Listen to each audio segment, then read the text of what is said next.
Assalamualaikum warahmatullahi wabarakatuh.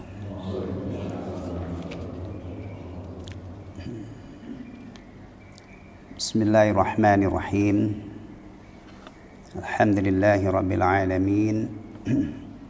Wal aqibatu lil muttaqin. Wala udwana illa 'alal zalimin. Wa asyhadu an la ilaha illallah wahdahu la syarika lah. Ilahul awwalin wal akhirin wa qayyumus samawati as-sab'i wal ardin al-fardus samadul ladzi lam yalid wa lam yulad wa lam yakul lahu kufuwan ahad wa asyhadu anna Muhammadan 'abduhu wa rasuluhu wa habibuhu wa khaliluhu al-hadi ila siratin mustaqim wad-da'i ila dinin qawim. Sallallahu alaihi wa ala alihi wa ashabihi wa man tamassaka bisunnatihi ila yaumiddin, amma ba'd. Ikhwatal iman rahimani wa rahimakumullah. Insyaallah pagi ini kita akan mengkaji surah Al-Ikhlas. Pada kajian pekan lalu kita sudah sampai surah Al-Lahab atau surah Al-Masad ya. Baik, sebelum kita menelaah tafsir Syekh Abdul Rahman As-Sa'di, di sini akan ana tambahkan beberapa hal tentang surah Al-Ikhlas ini. Surah Al-Ikhlas ini sebagian ulama mengatakan Makkiyah, sebagian yang lain mengatakan Madaniyah. Dalam tafsir Al-Qurtubi di sini disebutkan Makkiyatun fi qauli Ibnu Mas'ud wal Hasan wa Atha wa Ikrimah wa Jabir. Jadi surah ini Makkiyah menurut pendapat Ibnu Mas'ud, Al-Hasan, kemudian Atha, Ikrimah dan Jabir. Wa madaniyah fi ahadi qawla Ibnu Abbas wa Qatadah wa Dhahhak wa Suddi wa hiya 4 ayat. Dan surah ini madaniyah menurut salah satu pendapat Ibnu Abbas, Qatadah, Dhahhak, As-Suddi, dan surat ini terdiri dari 4 ayat. Jadi kadang-kadang surah Al-Quran itu diperselisihkan oleh para ulama tentang apakah Madaniyah atau Makkiyah. Begini ini terbuka ya, terbuka adanya khilaf, adanya perbedaan pendapat. Bahkan kadang-kadang itu sampai jumlah ayat. Ya, jumlah ayatnya. Ya. Taib. Kemudian surah ini memiliki banyak nama. Bahkan di sini disebutkan walaha ishruna isman. Surah Al-Ikhlas yang hanya terdiri dari 4 ayat itu memiliki 20 nama. Bahkan ada yang menyebutkan sampai 22 nama. Bayangkan surah sesingkat ini tapi memiliki nama yang begitu banyak ya. Namanya ini bisa diambil dari kalimat yang ada di dalam surah ini ya, atau kadang-kadang dari maknanya atau dari faedahnya ya. Baik, 20 itu apa saja? Pertama, suratul Tauhid. Surah Al-Ikhlas ya, itu nama lainnya adalah surah At-Tauhid. Suratul Tafrid. At-Tafrid berasal dari farrada yufarridu tafrid, mengesakan. Wa suratul Tajrid. Tajrid, pemurnian. Maka namanya lain adalah Al-Ikhlas ya. Apa yang pertama tadi ini sekedar tambahan ya. Kalau langsung ngaji ini antum nggak tambah. Kalau tafsir ini langsung nggak dapat tambahan maklumat, maka saya ambilkan. Nah, supaya yang ngaji ini paling tidak punya pengetahuan lebih dari yang lain. Ya. Meskipun seandainya orang Islam tidak tahu ini semua, nggak apa-apa. Misalnya ada orang antum uji, kamu tahu nggak nama lain surah Al-Ikhlas itu apa? Nggak tahu saya. Wah parah kamu, nggak usah. Ini adalah maklumat tambahan namanya ya. Kalau orang itu tahu ya bagus, kalau enggak ya tidak membuat cacat agamanya. Ya. Baik. Suratul Tauhid itu yang pertama, yang kedua suratul Tafrid, suratul Tajrid, suratul Ikhlas. Nah ini sudah nggak asing lagi. Kita biasa menyebut surah Al-Ikhlas. Ya. Bahkan di tempat-tempat tertentu itu sampai ada jamaah khusus baca ini dan surat-surat lain, tapi penamaan itu jamaah surat Ikhlas. Antum punya jamaah itu enggak? Jamaah itu banyak, kadang-kadang surah Al-Ikhlas, kadang-kadang surah yang lain, atau kadang-kadang zikir aja ada, jamaah kumpul kerjanya ada. Ya, tayyib. Kemudian suratul Najat, An-Najah itu keselamatan. Ya. Kaitannya dengan keselamatan surah ini luar biasa. Orang nggak meyakini surah Al-Ikhlas nggak mungkin selamat. Orang berakidah mati dalam keadaan berakidah menyelisihi surah ini nggak bakalan selamat. Maka kalau dikaitkan dengan keselamatan surah ini erat banget. Orang yang meyakini Allah tidak Isa mati dalam keadaan ini tidak mungkin selamat selama-lamanya. Ya kan? Orang yang meyakini Allah punya anak, padahal dalam surah ini kan dinyatakan lam yalid. Orang mati dalam keadaan meyakini Allah punya anak gak bakalan selamat. Meyakini Allah punya sekutu, di sini dinafikan walam yakullahu kufuwan ahad. Dah.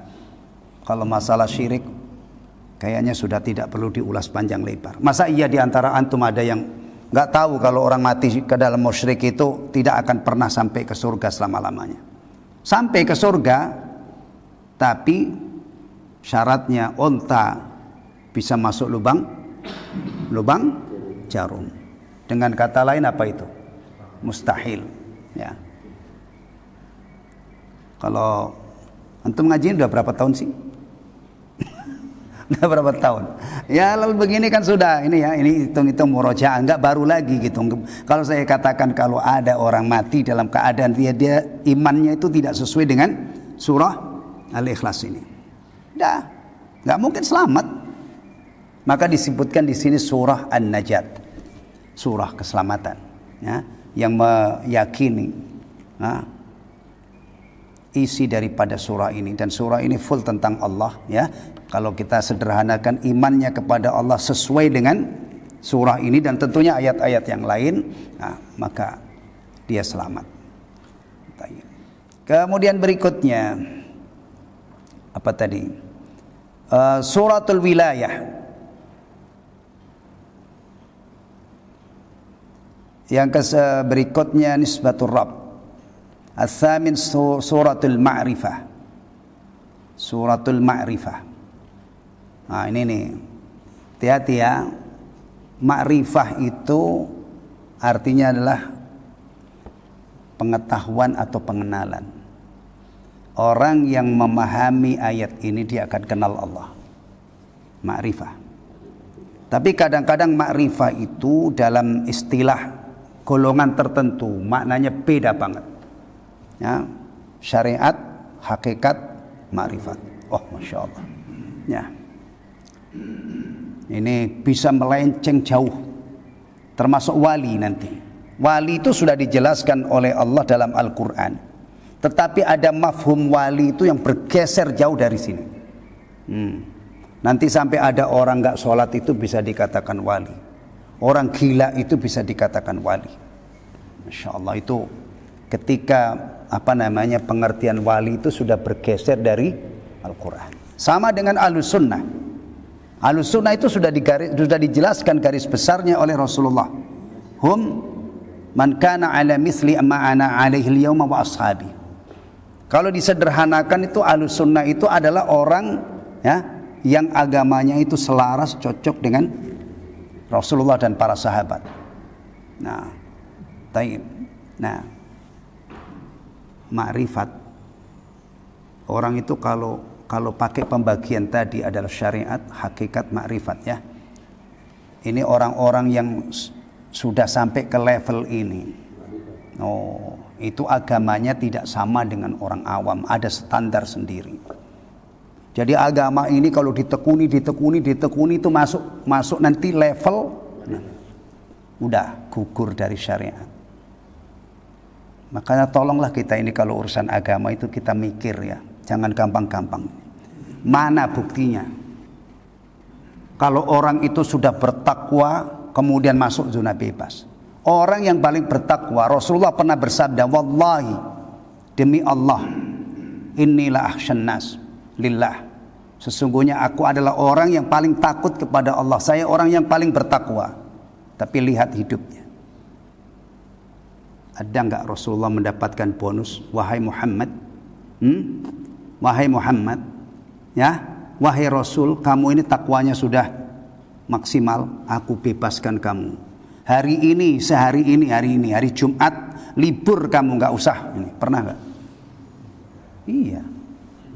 Sahabat-sahabat Nabi yang dijamin masuk surga pernah enggak menikmati sehari dapat bonus itu? Ya. Ini Ibnu Katsir rahimahullah yang ngajari kita cerdas dalam hal ini. Ketika menafsirkan wa'bud rabbaka hatta ya'tiyakal yakin, sembahlah Rabbmu sampai datang al-yakin. Kata beliau, al-yakin itu harus ditafsirkan mati. Sembahlah ke Allah sampai kamu mati. Kalau sudah mati selesai. Dan jangan ditafsirkan al-yakin kalau sudah sampai yakin berarti bebas dari syariat. Itu ternyata sudah ada di zaman Ibnu Katsir rahimahullah. Maka beliau soroti itu. Kemudian diulas oleh beliau, dijelaskan kalau seandainya ada, itu siapa yang mendapatkan itu? Nah, Rasul dan para sahabat. Ternyata Rasul dan para sahabat itu justru orang yang paling getol ibadahnya. Umar itu dijamin masuk surga kan? Satu saat Umar itu telat sholat asar karena asik di kebun. Sehingga masbuk. Akhirnya kebunnya itu dilepas oleh dia supaya nggak ganggu lagi. Sekali dia masbuk karena asik di kebun, Umar bin Khattab radhiyallahu an, dia lepaskan kebunnya itu ya dari dirinya. Taib. Ya. Jadi kadang-kadang di dalam agama kita ini ada penyimpangan itu enggak buat kita geleng-geleng kepala. Kok bisa? Ya. Ada orang yang punya keyakinan al-yakin atau tadi kalau sudah sampai level ini tidak perlu lagi ibadah. Jadi agama kita ini kalau ditekuni ada orang punya peluang masuk zona apa? Zona bebas. Enggak sholat. Kamu enggak sholat? Oh. Atau biasanya orang begini nih kalau di masyarakat itu sudah memiliki kedudukan yang sangat apa ya?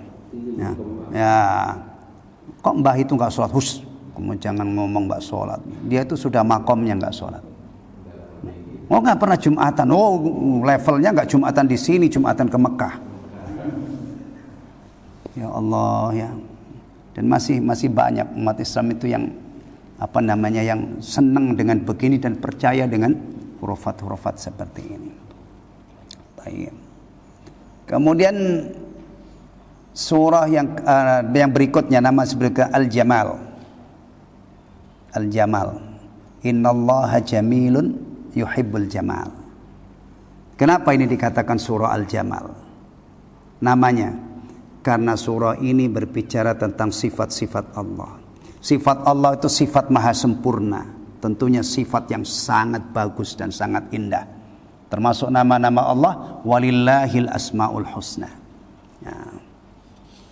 Ini kalau nggak saya tambahin begini, bisa saja antum dengar orang lain. Ya kan? Nanti akhirnya antum tanya-tanya, benar toh itu surah Al-Ikhlas itu namanya sebanyak itu? Karena benar nih. Ya. Baik. Kemudian al-ashir, yang ke-10 al-muqashqishah. Al-muqashqishah. Ini agak sulit kalimatnya ini. Nah, surah ini dengan Al-Kafirun kan jadi dua namanya. Jadi dua berarti namanya Al-Muqashqishatan. Apa itu?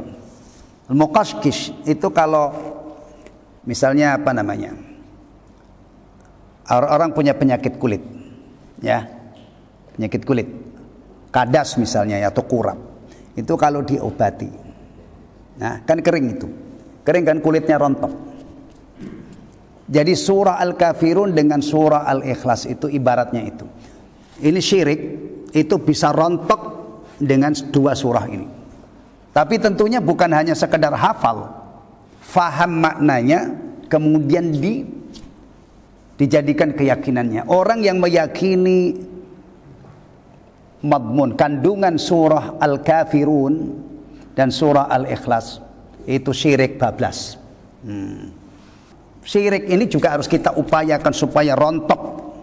Nah, kalau orang mukmin dia meyakini kandungan surah Al-Kafirun dengan surah Al-Ikhlas, maka syirik itu rontok darinya. Ya. Nah. Masya Allah, ini kalau disederhanakan dua surat ini perontok syirik. Kalau diyakini sekali lagi, maka syirik itu bablas, digantikan dengan akidah yang sahihah, akidah yang benar, akidah tauhid. Nah, tayyib, apalagi ini? Insyaallah banyak ya. Kemudian Al-Hadiyah Asyarah yang ke-11 Al-Mu'awwidah. Mu'awwidah. Maka biasanya dibaca digabung dengan Al-Mu'awwidatain. Al-Ikhlas, Al-Falaq, An-Nas. Ya. Ini bagi orang Islam, ini termasuk benteng pertahanan. Ya. Masya Allah ya. Kadang-kadang ikhwatal iman ya, orang pengen selamat dari berbagai macam bahaya itu mahal banget. Mahal banget. Ya kan? Beli jimat ini, antum paham nggak dunia jimat itu? Aduh, antum kadang-kadang masalahnya nggak paham dunia jimat. Nah, akik itu ada yang miliaran, yang katanya kalau dipakai itu dibacok nggak mempan, ditembak pun nggak mempan. Ya, ada rompi ini mahal dijualnya. Rompi Ontokusumo ya. Wah, antum nggak kenal begini. Iya, saya ingin gambarkan. Kadang-kadang orang pengen selamat itu ya. Kalau sudah urusannya pakai jimat-jimat, itu bisa mahal banget. Ya. Tapi orang Islam kalau ketika persoalan keselamatan itu dia sandarkan kepada Allah. Nah, itu ternyata usahanya kadang-kadang cuma baca ayat kursi. Nah, a'udzu bikalimatil tammati min syarri ma khalaq. Bismillahilladzi la yadurru ma ismi syai'un fil ardi wala fis sama'i was samiul alim. Nah, kalimat-kalimat ini, qul huwallahu ahad. Ya kan? Qul a'udzu birabbil falaq, qul a'udzu birabbin nas. A'udzu billahi minasyaitonir rajim. Nah, ini andalannya. Antum masih ada yang punya jimat? Nah, anak saya kasih tahu, itu lepaskan, ganti dengan ini. Tapi persoalan keselamatan ini bagi kita salah satu andalannya itu. Ya, baca ayat zikir pagi, zikir petang, ada a'udzu bikalimatil tammati min syarri ma khalaq, ada ayat kursi, ada Al-Ikhlas, ada Mu'awwidhatain. Ya. Baik. Ats-tsaniyah asyarah surah As-Samad. As-Samad. Ini enggak asing karena di dalam surah ini ada kata atau kalimat As-Samad. Baik, kemudian Al-Asas. Nah, ini ya. Kalau antum ingat Al-Asas, surah Al-Ikhlas itu nama lainnya Al-Asas, insya Allah antum tahu inti Islam, bagian Islam yang paling pokok itu apa. Karena begini-begini ini, urusan begini banyak versi. Ada yang mengatakan, membuat pernyataan inti Islam itu akhlak. Dalilnya innama bu'istu liutammima makarimal akhlak. Betul, akhlak itu memiliki kedudukan yang tinggi, tapi bukan inti. Orang jahiliyah itu ada yang akhlaknya bagus, dermawan, tapi karena dia menyekutukan Allah, akhlaknya tidak berguna di sisi Allah untuk menyelamatkan ini. Akhlak itu akan bermanfaat ketika pemilik akhlak yang mulia itu adalah orang yang meyakini la ilaha illallah. Berarti asas agama Islam itu adalah tauhid. Ya, la ilaha illallah. Ya. Asas itu fondasi. Tauhid. Ar-rabi'ah asar al-mani'ah. Ya, al-mani'ah. Mani'ah itu yang menangkal. Penangkal berarti al-mani'ah. Ya. Al-khamisah asyar al-muhdarah. Al-muhdarah. Kenapa dinamakan muhdarah? Karena penjelasannya di sini li'annal malaikata tahduru listima'iha minal qari. Karena kalau ada orang membaca surah Al-Ikhlas itu malaikat hadir menyimaknya. Maka dikatakan muhdarah. Tayyib. As-sadisa asar al-munfaridah. Lianna al-munfirah. Munfirah itu yang menghalau, yang mengusir. Kenapa dikatakan munfirah? Liannaha tunfiru syaitan. Karena surah ini bisa ngusir setan. As-sabi'a asyar al-bara'ah. Yang ke-17 al-bara'ah.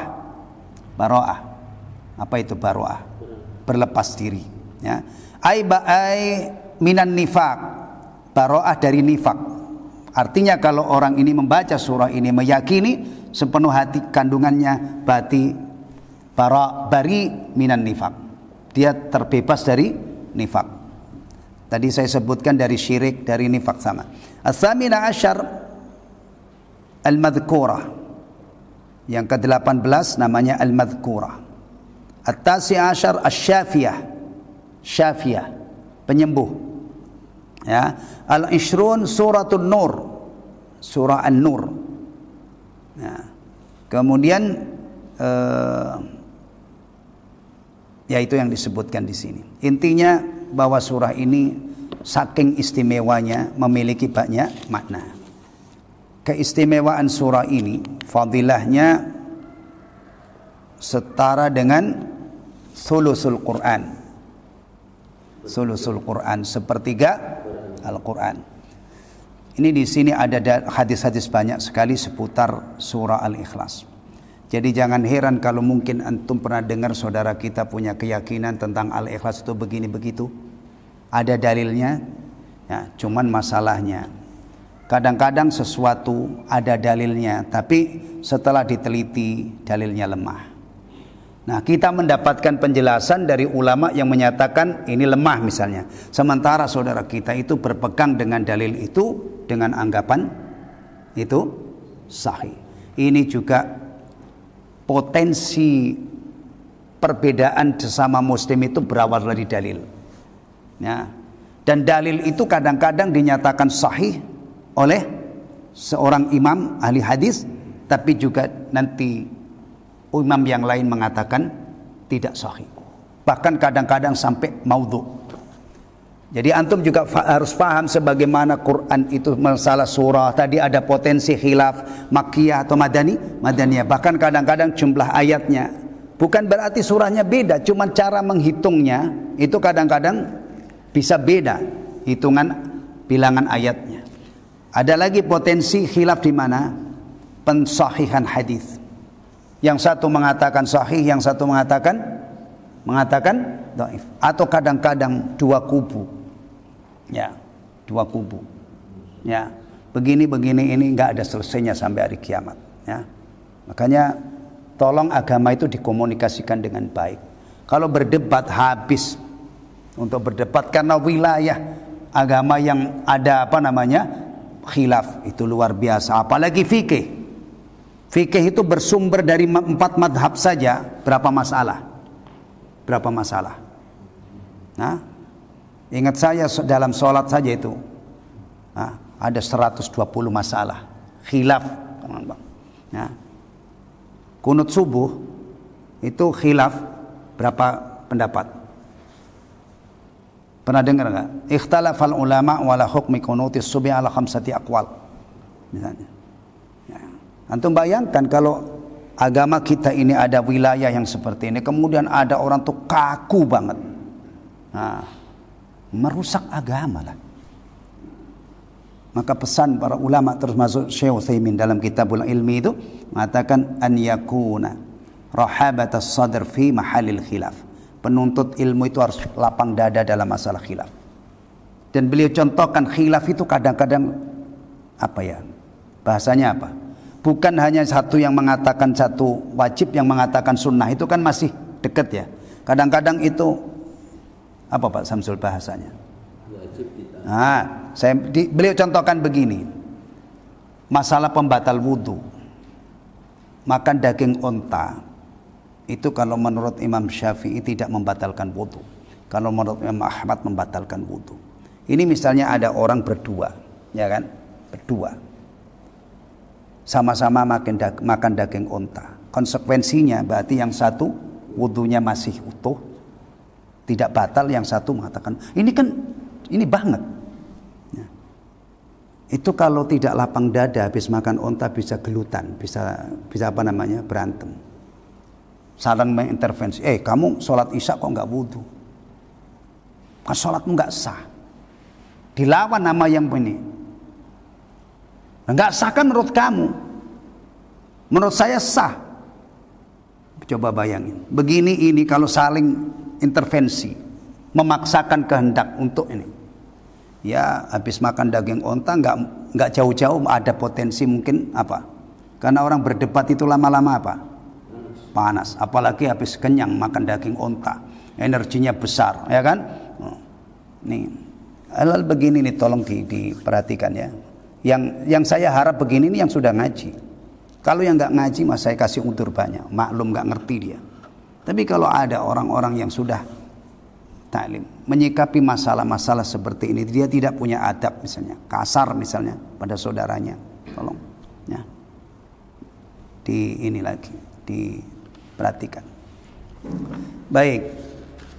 Dari mana ada penjelasan bahwa surah ini sulusul Quran? Ya. Sabata fi Sahih al-Bukhari. Ini saya kutip dari Tafsir Al-Qurtubi ya. Nanti kalau waktunya nggak cukup, yang materi ini mungkin kita tunda untuk ini.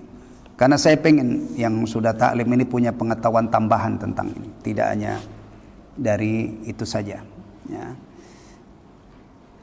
An Abi Sa'id al-Khudri disebut, ini ada di dalam Sahih Bukhari. Hadis ini diriwayatkan dari Abu Sa'id al-Khudri.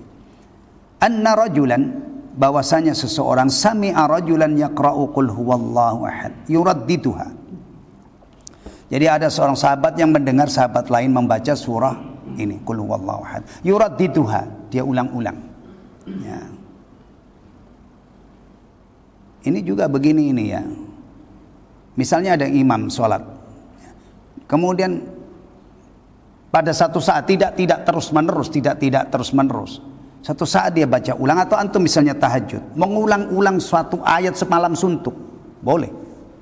Karena antum pengen mendalami, pengen bisa nangis, pengen ini sekali dibaca enggak ini. Antum kurang puas, nanti rakaat berikutnya boleh. Seandainya antum membaca surah ya, kepengen menyelami makna surat ini sampai bisa nangis-nangis. Sekali tidak bisa, 2 kali tidak bisa, 10 kali baru bisa. Boleh antum ulang-ulang. Tapi jangan dijadikan amalan rutin. Karena kalau rutin nanti dituntut dalilnya mana. Kalau antum jadikan rutin itu berarti sudah apa namanya, baku. Ya. Atau misalnya rakaat pertama dengan rakaat kedua, bacanya itu aja. Boleh nggak? Boleh. Tapi jangan dibikin rutin. Hanya sewaktu, atau tadi saya baca surah itu kok masih hambar. Ulangi lagi. Ya.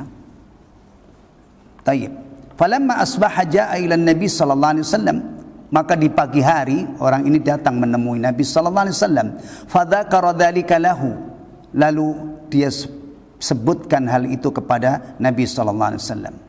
Wa kana ar-rajulu yataqallaha, Dan orang ini seakan-akan meremehkan amal yang sahabat lain lakukan tadi. Baca surah ini diulang-ulang, dianggap itu amal yang kecil gitu ya. Faqala Rasulullah sallallahu alaihi wasallam. Rasulullah sallallahu alaihi wasallam bersabda, "Walladzi nafsi biyadihi innaha la ta'dilu sulutsal Qur'an."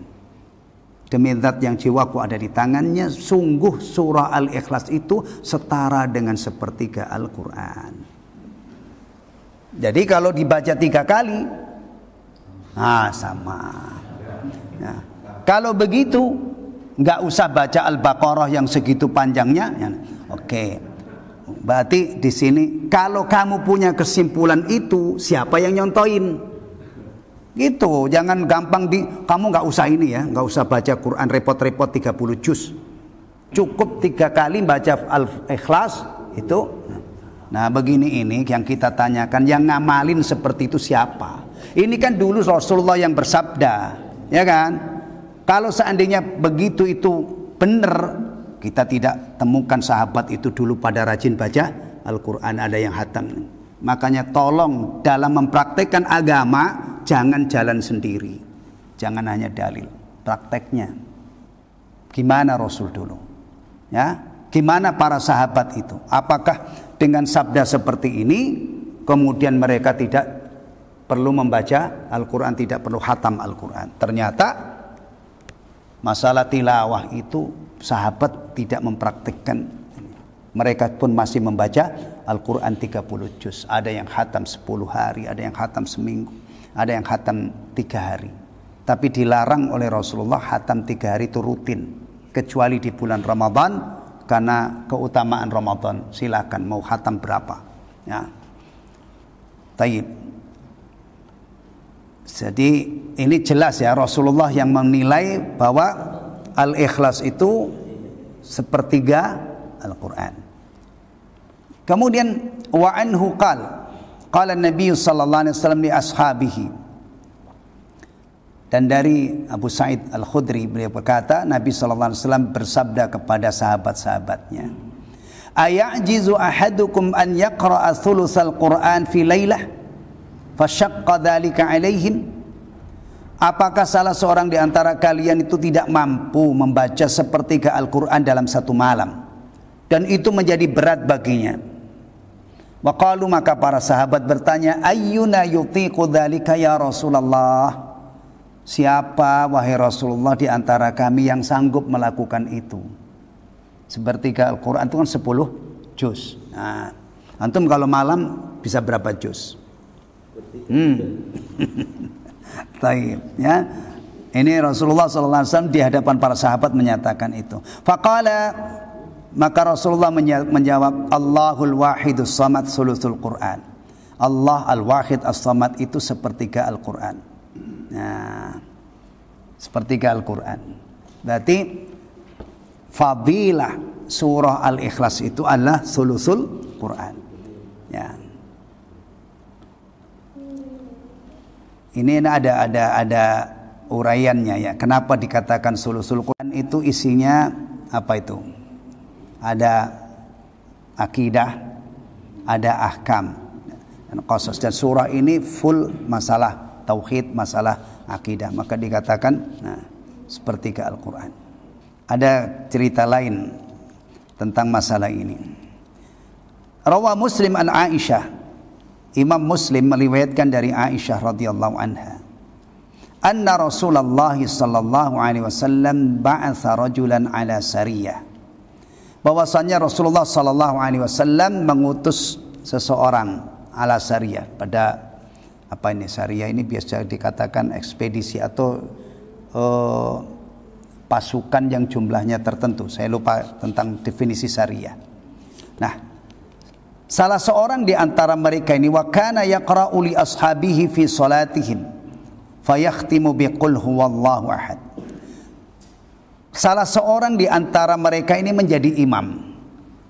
Itu bayangkan ya, sekumpulan sahabat itu ketika menunjuk seseorang menjadi imam, itu pasti ada alasannya. Tidak mungkin seperti sekarang ya. Pasti orang yang paling istimewa dalam hal ini yang ditunjuk untuk mengimami. Ya. Ya.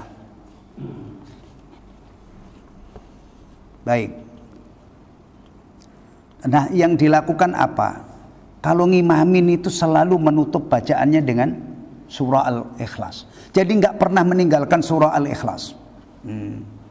Kadang-kadang dia cukupkan surah Al-Ikhlas, kadang-kadang dia baca surah lain juga dikombinasi ditambah dengan surah Al-Ikhlas. Falamma raja'u dzakaru dzalika lin-nabi sallallahu alaihi wasallam. Ketika mereka sudah pulang, sudah urusannya sudah selesai, ya. Rombongan ini, Sariyah ini, nah, kembali kepada Nabi sallallahu alaihi wasallam lalu menceritakan tentang apa yang dilakukan oleh sahabat tadi. Faqala saluhu li ayyi syai'in yasna'u dzalik. Nah, Nabi mengatakan tanyain dia. Kenapa dia lakukan itu? Kenapa setiap sholat itu selalu baca surah Al-Ikhlas? Fasa'aluhu faqal. Lalu ditanyailah dia ini. Kenapa? Dia menjawab, li'annaha sifatur rahman. Karena surah Al-Ikhlas itu adalah menjelaskan tentang sifatur rahman, sifat Allah yang Maha Pengasih. Ya. Wa ana uhibbu an aqra'a biha, dan saya suka membacanya. Ternyata tidak diingkari oleh Rasulullah. Ya. Faqala Rasulullah sallallahu alaihi wasallam, lalu Rasulullah bersabda, akhbiruhu annallaha azza wa jalla yuhibbu. Beritahukan kepadanya dengan sebab dia membaca surah Al-Ikhlas dengan alasan tadi. Alasan ini surah sifat menjelaskan sifat rahmat, saya suka membacanya. Annallaha azza wa jalla yuhibbu. Kabarkan kepada dia, beritahukan kepada dia bahwa Allah mencintainya. Maka di antara golongan yang dicintai oleh Allah itu adalah orang yang baca surah Al-Ikhlas. Nah, kita kalau baca surah Al-Ikhlas itu di mana? Di mana? Witir, ya. Itu kan kalau 3 rakaat sunnahnya Al-A'la, Al-Kafirun, kemudian Al-Ikhlas. Kapan kita baca ini? Qabliyah Fajr. Ya, Qabliyah Fajr. Qabliyah Fajr itu rakaat pertama Al-Kafirun, rakaat kedua Al-Ikhlas. Kapan lagi? Zikir ba'da shalah. Ayat kursi, kemudian qul huwallahu ahad, kemudian muawwidzatain. Ya kan? Bahkan kalau ba'da salat maghrib dan subuh itu ada yang merekomendasikan berapa? 3 kali bacanya. Jadi dekat dengan kita surah ini, ya. Taib. Baik, itu seputar tambahan seputar ini ya, seputar surah Al-Ikhlas. Masih banyak yang lain, tapi cukuplah itu sebagai tambahan. Kemudian sababun nuzul daripada surah ini, ya. Itu ada riwayat menyatakan orang-orang kafir itu minta kepada Nabi untuk menjelaskan tentang nasab Tuhan, nah, atau tentang Allah, apakah terbuat dari emas, dari apalah gitu, batu atau dari kayu. Ya maklum gambaran orang-orang musyrik tentang sesembahan, ya kan? Akhirnya diturunkanlah surah ini, Qul huwallahu ahad, Allahus samad, yang nilainya tadi sulusul Quran.